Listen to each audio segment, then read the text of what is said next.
With the way that news cycles and information works in today's world, it's often more attractive for people to focus on the negative than the positive.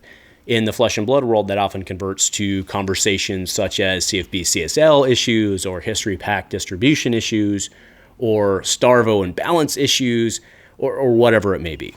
And while those are completely valid discussion points, and we've had many of them on this channel, to be clear, I think what it does is it steers away from everything that's going well.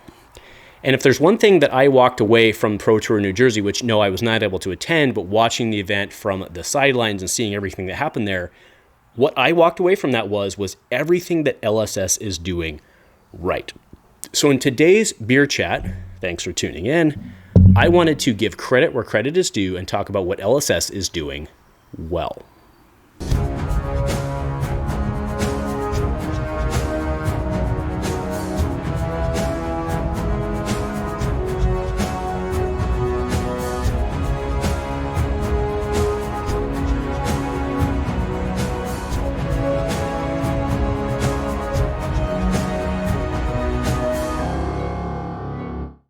A huge shout out to our channel members for supporting what we do here. If you want to get involved with the channel and the Dice Commando community, please consider joining as a channel member. Remember, these videos are only possible with your support. You can show that support with a like, a subscribe, and by leaving us a comment and sharing your feedback. Community first, and go Commando.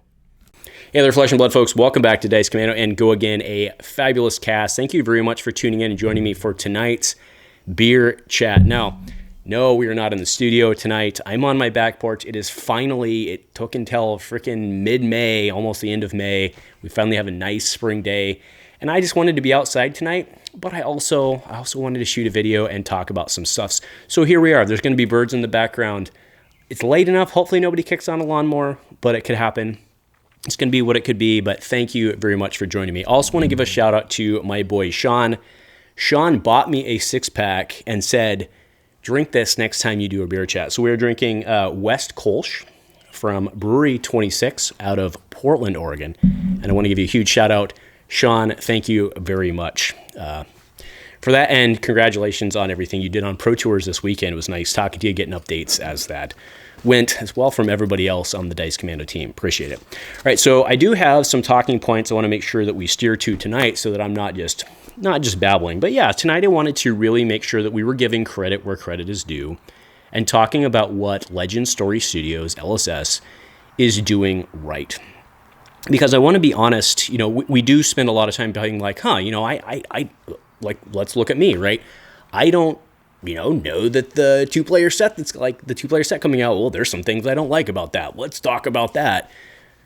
Ignoring the fact that we're excited that there's a two-player set coming out, right? I think that's a very good kind of low-level example of a lot of what we're talking about, or what I'm trying to talk about tonight. So, like I said, I've got some notes, make sure to steer us to the right direction, but, like I said, it's a beer chat, so let's, hopefully hit pause, go get one yourself, and sit down, and let's talk about it. Also, make sure that as we go through this, you're pausing and commenting as we go. And, like I said, we're doing this outside. If it's not for you, totally respect that. Hopefully the birds will be nice to us as the sun starts setting here, but we will see. All right. I mean, the first note I have, which we've all known, it's been a very clear thing, but I think that it's been very clear walking away from looking at what happened at Pro Tour in New Jersey is that LSS very much cares about its players, and they very much care about its collectors, and they very much care about its content creators. I mean, we've already seen that in the content creator kits and the fact that they share spoilers across the community to generate hype, which, yes, from a Machiavellian point of view, helps them get promotion. But if you compare that to a lot of other companies out there, I don't see it, right? I've covered many other games, and I've never been reached out to by other companies. And Legend Story Studios, they do, and they send you stuff to send to people, right? I mean, we're giving a reminder of the giveaway right now for the Herald of Rebirth, right? Heralds of Awesome 2, the Herald of Rebirth. You can just get that for free from me, from LSS, right? It's not really from me, it's from LSS, right? I mean, that's awesome. Right? It works for me for promotion. It works for you because you get free stuff and free shiny stuff. They do care. And then again, you look at everything that we saw this weekend with, the people in the Pro Tour, they got all this surprise swag. and James White was there. I mean, can we just be honest and say that he's like the George Lucas? I mean, he is, right? That's how I see him. He's like the George Lucas of Flesh and Blood, right? And he's just like there high-fiving people. I mean, Jason from Outcast Haven told the story about like he came up and he knew who Jason was. Like, are you kidding me? That's crazy. The guy actually cared. Anyway, I could rant for hours on that. I mean, yes, technically that's why we're here, granted. But the way that they're involved, and it's just, you don't see that from, it's easy to make the argument, well, someone like Magic can't be involved like that because they're too big. True.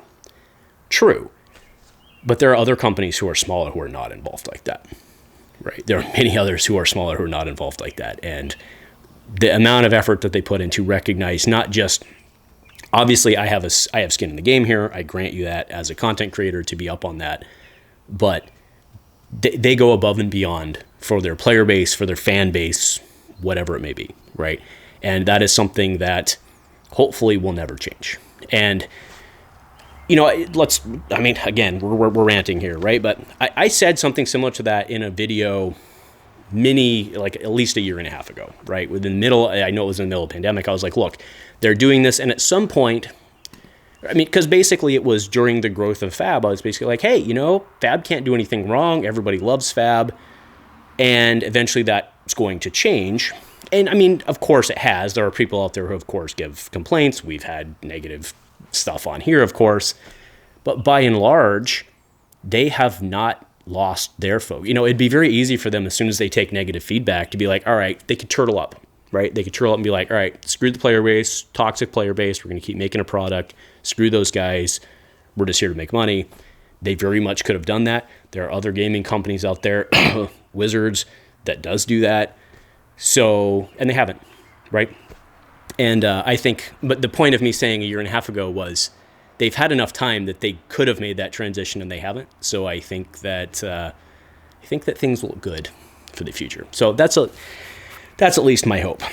All right. So the big topic I have tonight is addressing one of, again, credit where credit is due. I want to address one of my own non-active criticisms that I've had of the game in the past, right? So kind of the background on this was way, way, way back in the day when we first got into the game, right? I know that many of you were not around when we first started, and fair enough. But when we got in, my wife and I picked up the game. We were just learning it together.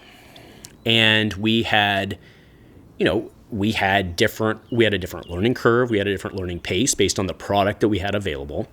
And some of the feedback that I had on the game was very negatively received by the community because we were playing different games, right? My wife and I were playing with 4 starter decks in a box, and the Fab community at large that was active at that time essentially had unlimited product. I mean, that's not entirely true, but they had access to much larger product than we did. And what I came to learn over the next 6 months-ish or so was that the game of Flesh and Blood, when you have access to the entire card pool, is very different than Flesh and Blood. And this was Welcome to Wrathe era, right? The feedback I had was that the game itself played very differently when you had access to an E-Strike versus when you were working off of a Scarf or a Scar, right? Now, I still think that's a fair statement.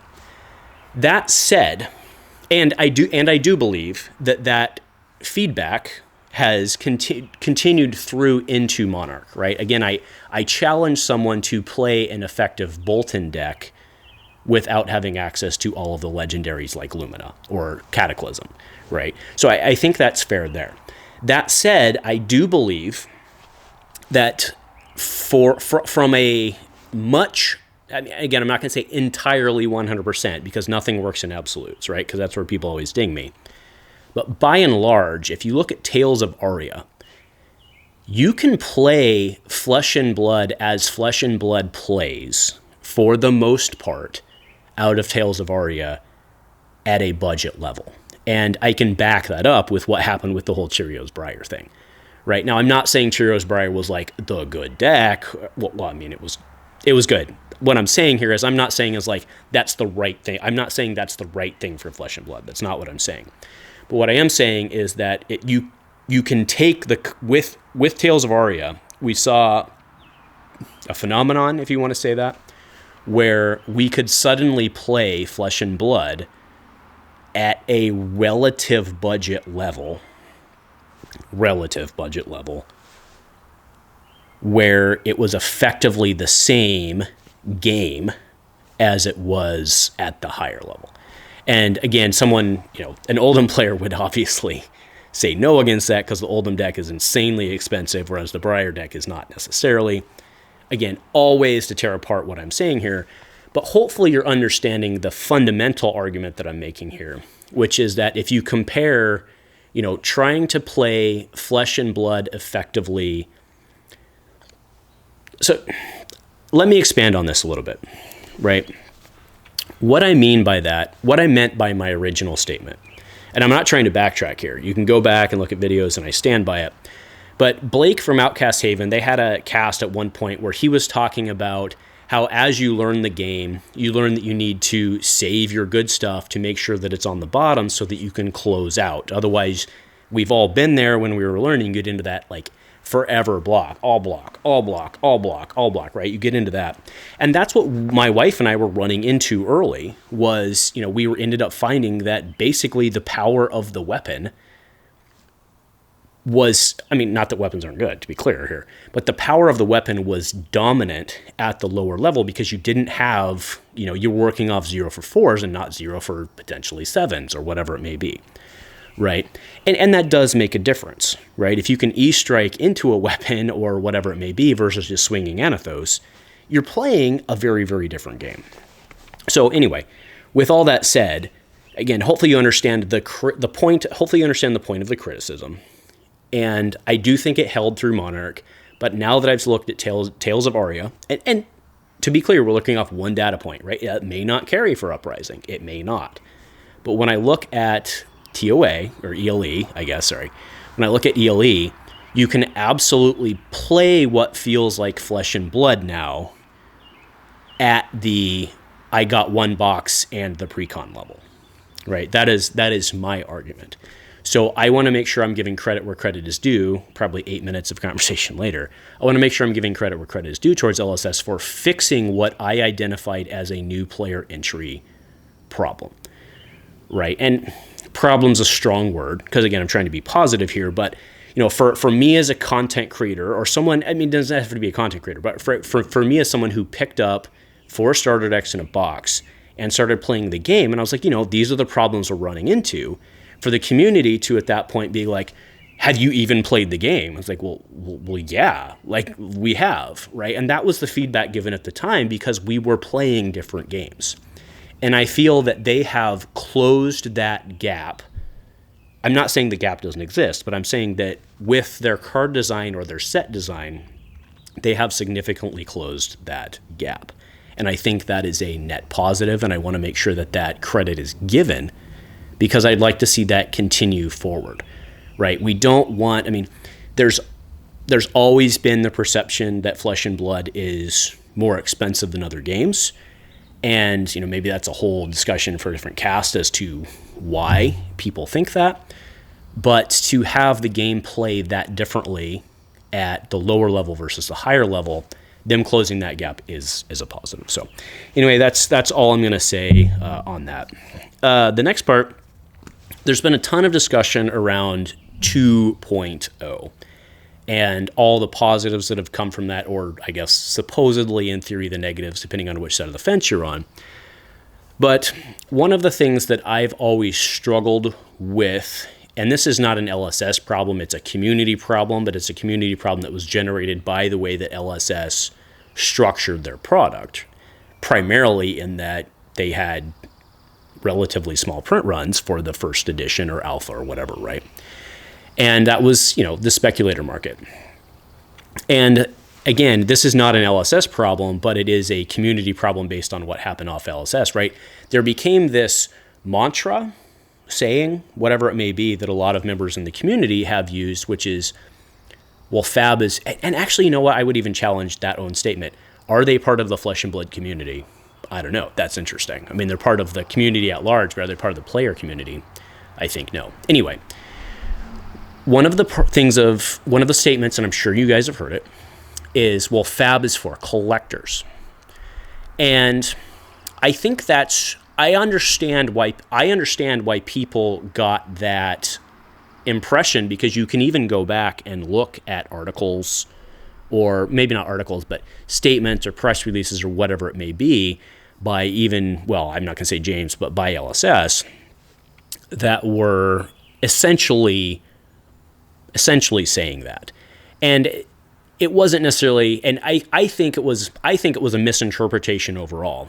I don't think Fab was ever meant for collectors of sealed boxes. I think Fab was meant, right? James has gone on record multiple times saying, I want people to have that excitement of opening the cold foil and like, man, I got something special, right? Opening the Fable, whatever it may be, right? You guys all know the statement. I'm not quoting him exactly, but you guys all know the statements to which I'm referring.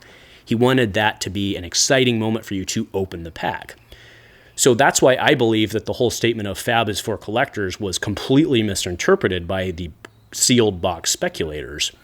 Fab was for collectors was meant of collectors of really hard to find, rare, cool, awesome cards. That's what I think.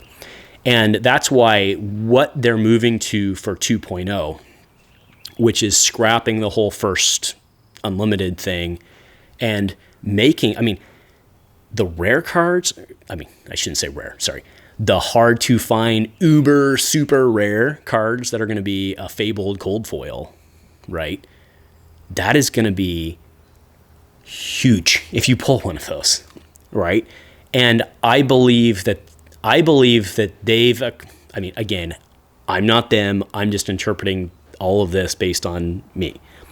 But I believe that what they've accomplished by doing this new structure is they've basically done everything correctly. They are going to have a ton of product available to be able to open. Commons are going to be given away for free like they are today. Rares are going to be basically 15 to 25 cents, maybe 50 cents if it's something like a sync or something like that, but you guys get my point. And then you're going to have a ton of these cards available for players to play with. And then the people can go fight over the cold foil crown of blah, blah, blah, right? That's the gem of blah, blah, blah. That is, it gives everybody something, well, everybody except for a sealed box person, right? Because there's no point in sitting on a sealed box because there's going to be a ton of them. And given the rarity distribution, the probability of there being something in that box are low, therefore the box price should stay low. So I think sitting on sealed product of something other than keeping it for your own draft purposes, there's just no point in it, right? And that should help too, right? So I think that 2.0 and the way they're doing this is just fantastic for everybody. I think it's great for everybody. And if you pull that, okay, counter argument. So I was talking with Adam, shout out Adam. He likes to collect master sets, which a master set, I believe that's what you call them. Sorry if I'm misquoting you. But what it is it's one copy of every card within the set.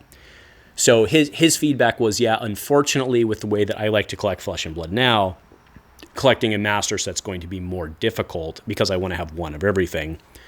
And that is true. So it's not positive for him in that sense. But again, to my point, the rare cards are going to be more rare. The Ubers are going to be more Uber, right? And I think that's a good thing from getting people to crack boxes to chase those, which will thus flood the market with playable cards. So the players can get stuff cheap. The collectors can go fight on their own plane. I think it's a good thing overall. I do acknowledge, the pain that are given to certain, like Adam. His feedback's good. It's valid. It's valid feedback. But I think that this is a case where the good outweighs the negative, right? And all of this. We've all seen what's been happening with CFB, CSL, other people out there who people love. Who are sitting on stuff. I think it's great. I think it's great for me. I think it's great for me. I think it's great for people who I care about. Not that I'm saying I don't care about you if you're a box speculator, and I'm not shitting on box speculators. I want to be very clear here, right? I get it. Sitting on sealed product is fine, but let's be clear, if nobody can play the game anymore, that sealed product's not worth anything. I have a sealed box of Argent Saga in my office back there. It's not worth anything because nobody's playing the game, right? So just make sure that you're keeping everything in perspective, right? All right, I think this is the last thing. No, it's not. 2 more. Sorry. So the future is bright for Flesh and Blood because of what happened in New Jersey. Not just with the love that they showed to the players, but also the fact that it sold out, kids. Nothing has worked. This is a true statement. I challenge you to argue with me on it. Nothing has been better for Flesh and Blood than the concept of FOMO, which is fear of missing out. The fact that the calling sold out and people were there and couldn't play generates the concept of fear of missing out, which means that next time there's going to be people that jump on it early, right? What have we seen time and time again? Oh my goodness, Fab's a great game. I can't go get Fab. I better spend a lot of money and go get that sealed box of Fab, right? I better go get as many packs of Fab as I can get. Doesn't matter if I want to play it or not. FOMO, right? Same concept. I think that the fact that Pro Tour, well, I shouldn't say Pro Tour, the calling at the Pro Tour weekend, the fact that all of that was sold out, overhyped, not overhyped, but super hyped, that is only going to work out positively for Flesh and Blood events in the future. And as Flesh and Blood events pick up, it will pick up more steam. I don't know what else to say on that, right? I mean, it is fantastic at every level. And, there's nothing negative about it. Oh, well, it's negative if you showed up and couldn't play, I suppose. I grant you that. But, from an overall macro perspective, nothing has worked better for Flesh and Blood over the course of its history than making people afraid to miss out on Flesh and Blood. And the fact that people couldn't play Flesh and Blood makes more people want to play Flesh and Blood. That's just how I see it. So, all right, last thing is the corrected Briar promo. So this is a positive and I suppose a word of warning to LSS if you're watching, which you're not, I get it. But, if you are, great.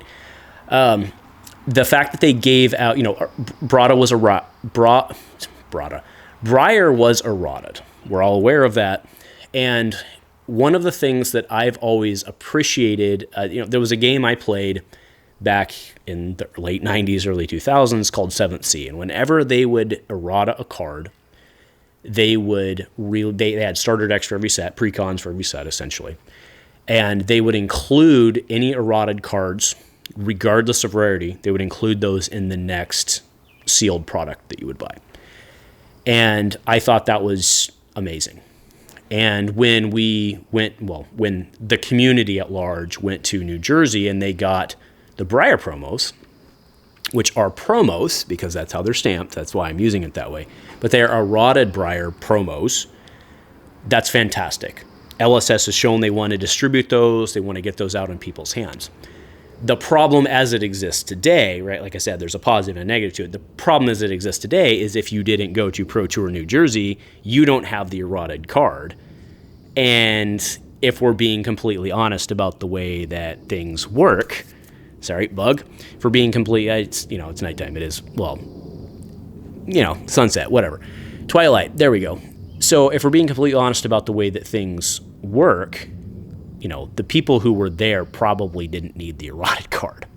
So what I am hoping we will see, the fact that we've seen it is a good thing. What I'm hoping and where they need to close that gap is that those need to be sent out with the next armory kit.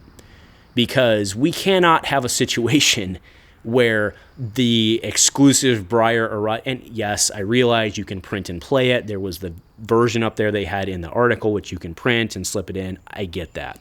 But we cannot have a situation come out of that where, I was in Pro Tour New Jersey, now I'm selling the, promo errata Briar card for $75. I don't know if that's a thing. I haven't looked at the TCG player prices because I don't care. I don't care. It doesn't matter for the point of this conversation because you guys understand where I'm going here, right? We can't have that be an exclusive thing, right? Like that's not okay. So I do, again, because this is a positive thing, I expect it to happen, right? I expect to, in an armory kit in the future, they'll have the standard armory prices, and there's going to be another thing slipped in between that little roll of playmats, which is, hey, here's 60 Briar promos, give it to everybody who comes in and buys cards, right? And by promos, I mean they are promos by the technical, but you know what I mean, right? Here's a Briar errata token. Give it to people who buy Flesh and Blood. Give it to people who buy Tales of Aria packs. Maybe that's the way to do it. And make sure that they get it in their hands. That will be, if LSS can close on that and execute on that, I don't think there's anything left to say on that one, right? I mean, that's going to be a big deal. But as it exists right now, in the moment that I'm shooting this video, currently the only people that have that promo, it is an exclusive promo, and I will use it as a promo in that case because it is. It's an exclusive promo to people who went to Pro Tour New Jersey, and that should be something that's available to the community at large. Now, I have faith with the armory kits that they give out, they have a direct pipeline to make that happen. It doesn't need to go in pre-cons like I talked about with my other game. They have a direct pipeline to get that into players' hands, and I think they can execute that. And again, yes, I get it. It exists today as a print and play, but again, the concern of that is on new players, not existing players, by and large, right? So LSS has shown the initial steps to making themselves that, right? That next step. They just need to take the step after. I'll have to see if that makes sense when I'm doing the editing, but I think you guys follow what I'm saying here, right? We can't have those Briar, that is a bad, because you guys know people will do that, right? You guys have seen it over and over again. If it's an exclusive thing, people will sell it for a lot and somebody will buy it for a lot. And we cannot have a situation where the officially printed errata Briar is an exclusive, hard to find item. We can't, that's not okay. So I'm confident they will solve that. Again, we're talking about this in positives, and I think it's a good thing. But we're in this medium range right now where it could go either way. So I'm looking forward to them solving that problem, and because I do think it's a potential problem. But I'm looking forward to that solution. So that is basically it, right? So I just want to recap this. Let's take a drink, take it with me. Right, LSS is doing really, really well right now. And I know it's easy to sit back. I mean, it is for all of us, right? I mean, I saw some, the fact, we saw Rhinar, we saw Rhinar in the 2-player set. It's going to be just OG Rhinar. He's not going to be, we saw that this weekend. We saw a photo of it, which highly indicate, granted, we haven't seen the cracked product, but it's highly indicative that that's going to be the case. That's a bummer, right? Not everything is exactly the way we would want it to be, but it never is, right? And by and large, if you look at what I'm saying here tonight is by and large, if you look at what is happening in the Flesh and Blood world, what LSS is doing, the decisions that they're making, the way that they're approaching their approach, it's awesome. They're doing a great job, and it's too easy to get hung up on, like I said, the Rhinar thing or the 2-player set thing or whatever it may be. And sure, there's some things that we don't agree with, but if you look at any other game out there, that's the way it is. And isn't LSS just doing better by and large? And again, I'm not here just placating. Certainly, go look at my videos. The history is there. Is these are things I would like to see done differently. I just gave the feedback on the Briar thing. There are plenty of things that we would all like to see done differently.